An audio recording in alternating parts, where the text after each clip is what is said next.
Tensionet rreth protestës së studentëve shqiptar për përdorimin zyrtar të gjuhës shqipe kanë nxitur përplasje të forta politike mes BDI-s dhe koalicionit Vlen.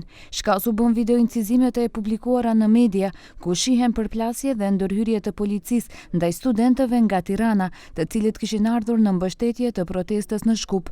Nga BDI akuzojnë institucionet për, siç thon, presion dhe keq trajtim ndaj studentëve shqiptar, duke e cilësuar ndërhyrjen policore si të papranueshme dhe në kundërshtim me standarde demokratike.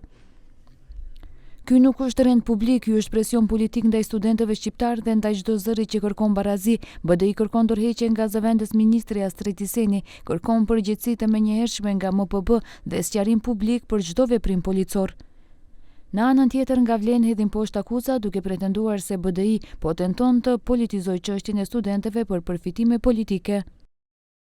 BDI si shkoi huq edhe një tentim, në fund tentuan të shpëlajnë kurriz të studentëve, edhe kjo u dështoi. Studentët kërkuan provimin e jurisprudencës në Shqip, një mundësi që deri sot nuk ka ekzistuar. Vlen ju qas këtij problemi në rrënjë.